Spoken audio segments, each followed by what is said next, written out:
She showed up at Desmond Abubakar's front door on a Tuesday night in November, which was already strange enough. What made it stranger was the briefcase. Not a purse, not a tote bag. A genuine leather briefcase, the kind you see in boardrooms and courthouses, sitting in her hand like she was about to present quarterly earnings. Except she was standing on the porch of a row house in Hamilton, Ontario, at 9:20, and there was snow beginning to collect in her hair. Desmond had been watching the news with his son. Kwame was 8 years old and had recently decided that the weather forecast was the most important segment on television, which meant they watched it every night without fail. They were in the middle of an argument about whether -12 with wind chill counted as really cold or just regular cold when the doorbell rang. He almost didn't answer it. He figured it was a neighbor or maybe someone collecting for a food drive. He opened the door in his socks. The woman standing there was maybe 36, 37. She was wearing a wool coat the color of charcoal, good shoes that were completely wrong for the weather, and an expression that was trying very hard to look composed and not quite managing it. Her name, she told him, was Ingrid Osei-Bonsu.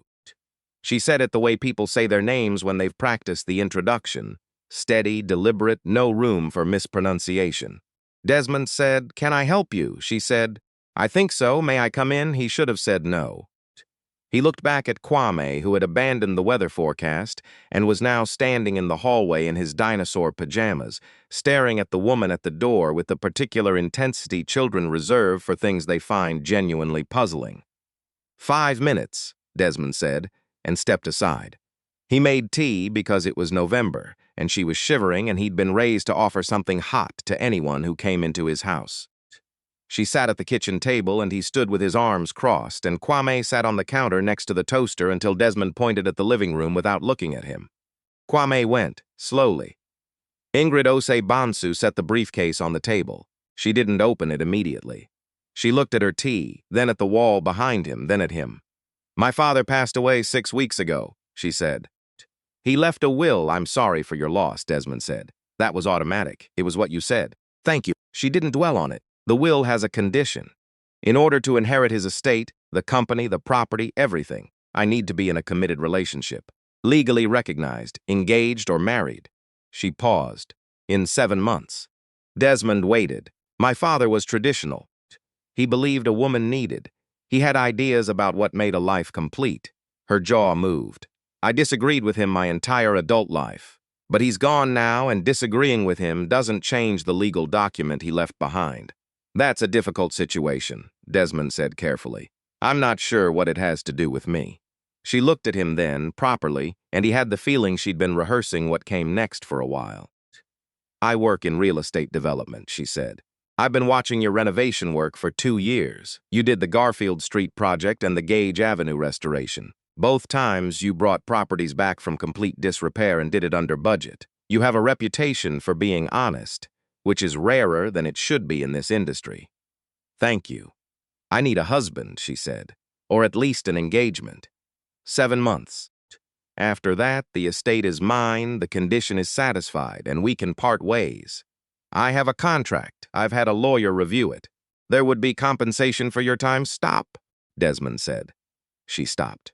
"You want to pay me," he said, "to pretend to be engaged to you. To be engaged. On paper, legally. To pretend," he said again, and his voice was even, but something in it made her go very still. "My son is 8 years old. He's in the next room right now, listening to every word we say because he doesn't know how to not do that. And you want to sit in my kitchen and offer me money to bring a lie into this house." Ingrid Osei-Bonsu looked at the table. "I understand how this sounds," she said. "I don't think you do." He pulled out the chair across from her and sat down, which surprised her. She'd probably expected him to show her out. "I think you've spent the last 6 weeks in lawyers' offices and boardrooms, and you've solved this problem the way you'd solve a business problem. You've identified what you need. You've identified someone who might provide it, and you've come to negotiate. Is that wrong?" "It's not how I live," he said. "I don't negotiate my family." She nodded. She reached for her briefcase, and Desmond thought she was going to leave, and part of him was relieved. But she just rested her hand on it and didn't pick it up. "My father built the company from nothing," she said to the table. He came here from Accra in 1987 with $400 and a contact in Mississauga who turned out to be completely useless. He built everything by hand. Literally, he started as a contractor like you. She looked up. I have worked in that company since I was 19. I have run it in practice for the last 6 years because his health was failing and he trusted me to. It is my work, not because of his name, because of mine. The kitchen was quiet except for the sound of the television in the other room, the weather presenter saying something about a storm front moving in from Lake Erie. What happens if you don't meet the condition? Desmond asked. It goes to my uncle, my father's brother, who has never worked a day in that company, who has opinions about how women should be managed in the workplace that I won't repeat in your kitchen. She said it flatly. No performance, just fact. 7 years of my life goes to a man my father used to argue with at Christmas. Desmond was quiet for a moment. Go home, he said.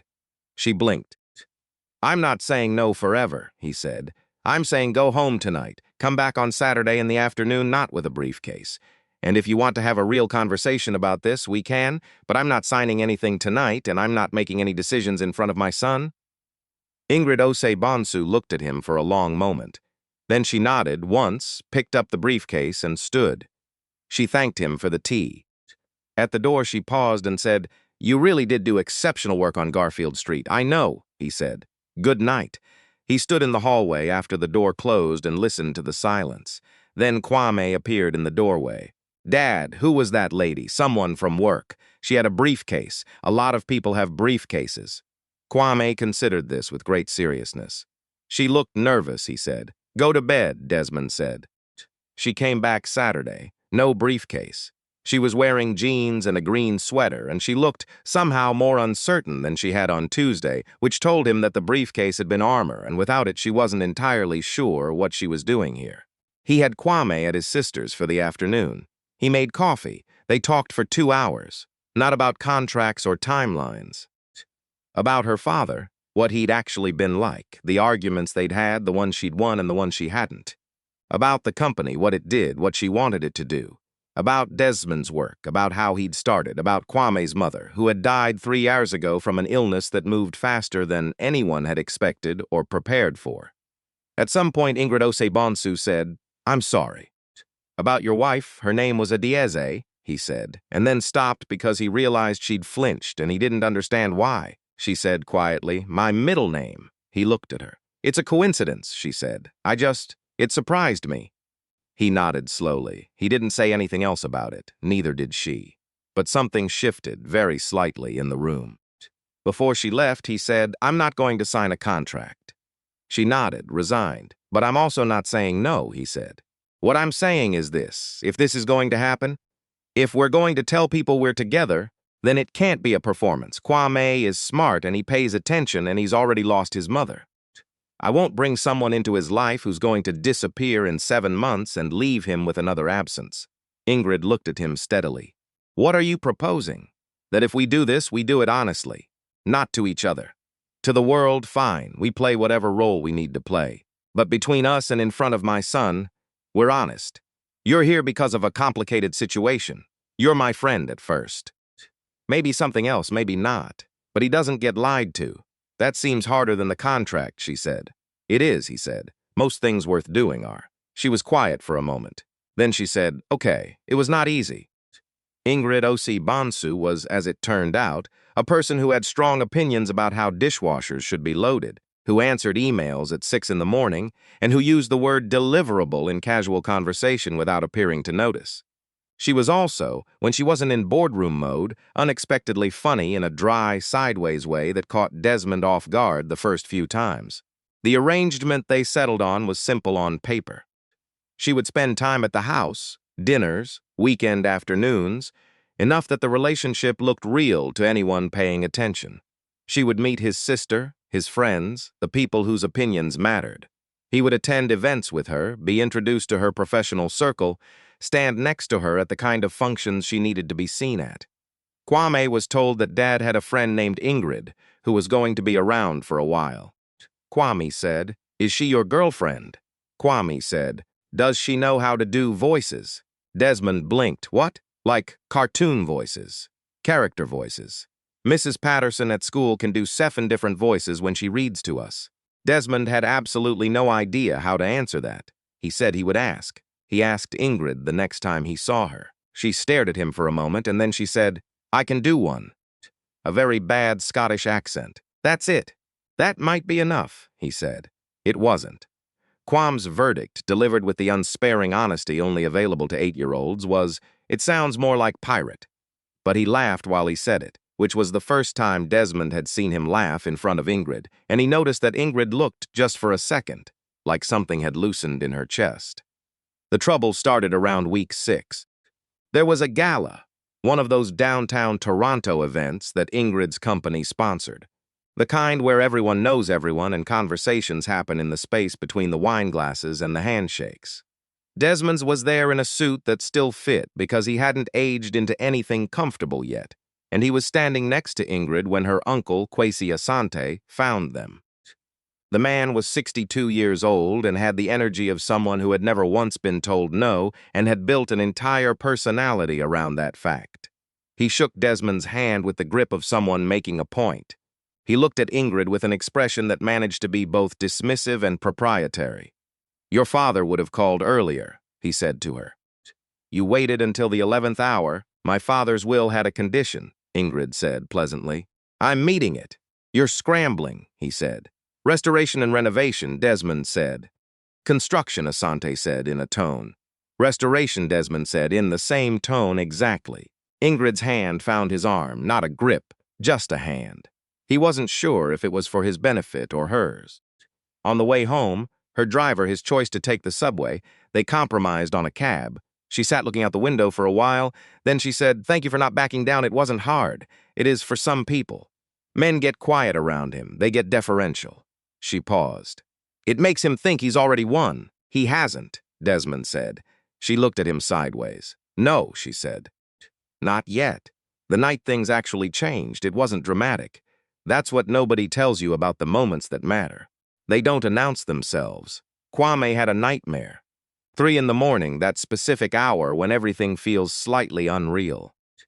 He'd been having them less often than in the early days after his mother died, but they still came, and when they did, he would appear in Desmond's doorway making no sound, just standing there until Desmond woke up and noticed him.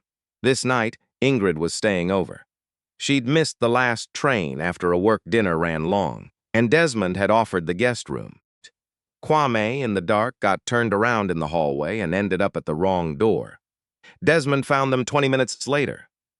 Ingrid was sitting on the floor of the guest room with her back against the bed and Kwame leaning against her shoulder, half asleep again. She was talking to him quietly about nothing in particular. She'd apparently started with the Scottish accent as a distraction and moved into an explanation of why the CN Tower has a revolving restaurant, which had somehow led to a broader discussion of Toronto architecture in general. Desmond stood in the doorway. Ingrid looked up at him. She looked startled, and then uncertain, and then her face did something complicated that he couldn't quite read. "He came to the wrong room," she said. "I didn't want to wake you." "It's okay," Desmond said. He carried Kwame back to bed. When he came back to the hallway, Ingrid was standing there in the dark, and she said very quietly, "He asked me if I was going to stay." Desmond didn't say anything. "I told him I didn't know," she said. "That was honest. Was that the right thing to say?" "Yes," he said. "That was honest." She nodded. She went back to the guest room and closed the door softly, and Desmond stood in the hallway for a moment before going back to bed. He didn't sleep for a while.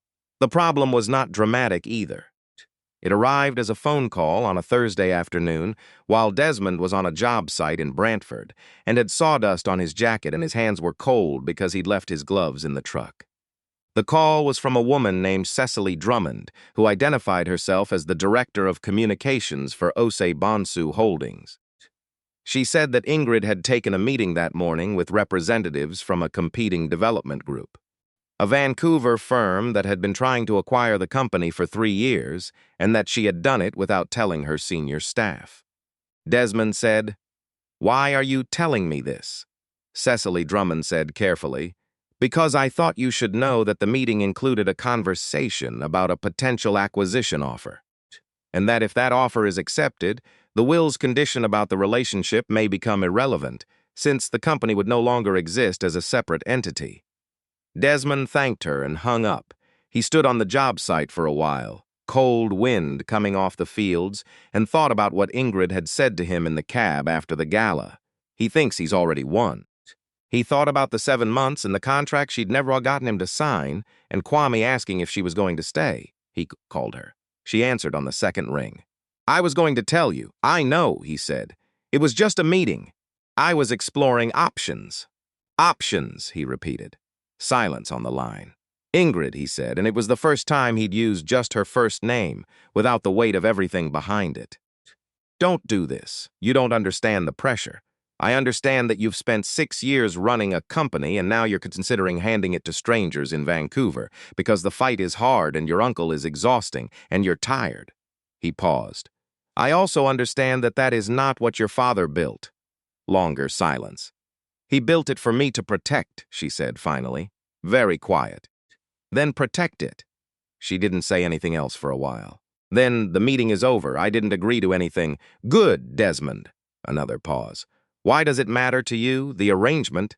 "Stop," he said. "Don't call it the arrangement. What do I call it?"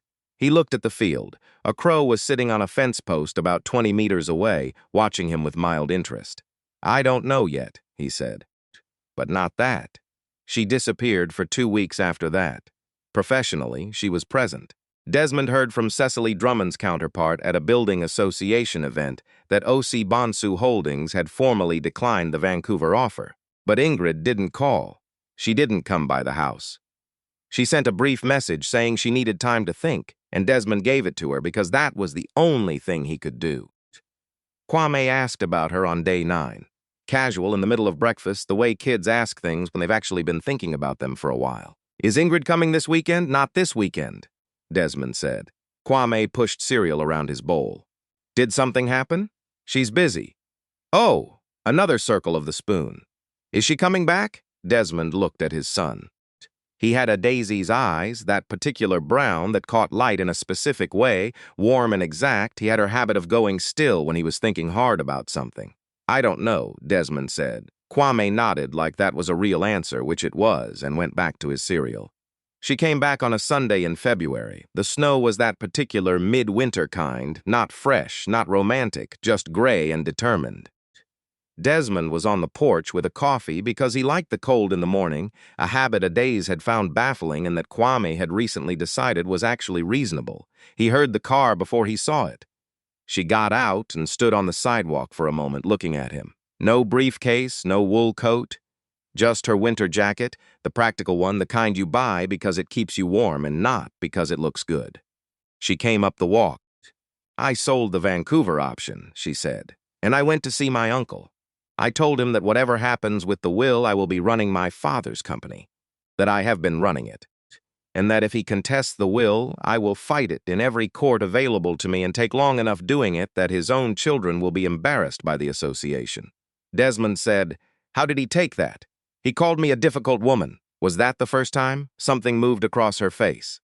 "No, but it was the first time I said thank you." Desmond looked at her. "And the condition?" he said. "The will?" She was quiet for a moment. "I've been talking to my father's lawyer. There's a possibility a contested reading of the language that a domestic partnership could satisfy the condition, not just a formal engagement." She paused. "Which is not why I'm here. I'm not here about the will. Then why are you here?" She looked at him steadily. "Because Kwame asked me a question the night he came to my room. He asked if I was going to stay, and I said I didn't know, and I've been thinking about that for 2 weeks, and I want to know if the question is still open," she said. "Not the arrangement, not the contract, the actual question." The cold was settling, and the crow from the Brantford fence post was not here, obviously, but something in the stillness of the morning felt like being watched, like the world was paying attention to see what he was going to do next. "Come inside," Desmond said. "The coffee's still hot." She came up the last 2 steps and passed him into the house, and Desmond turned to follow her, and that was not a dramatic moment either. It was just a door and a woman walking through it and a man deciding that some things are worth more than 7 months. Kwame was in the kitchen eating toast. He looked up when Ingrid came in and his whole face changed. Not a performance, just the open, involuntary expression of a kid who has been hoping for something and suddenly found it. "Ingrid," he said, "can you try the accent again?" "It's still terrible," she said. "I know," he said, "but it's kind of funny." She sat down across from him, and he pushed the toast toward her, and Desmond stood in the doorway of his own kitchen, watching them and thinking about his wife, who had a middle name that matched, and about a Tuesday night in November when he'd answered the door in his socks, and about how the things that matter most never look the way you expect them to when they arrive. Some families are built by choice, not by condition, by showing up on the wrong night, at the wrong door, in the wrong shoes for the weather, by staying for the questions you can't answer yet, by deciding one ordinary Sunday in February that the coffee is still hot and the door is still open and maybe that's enough to begin.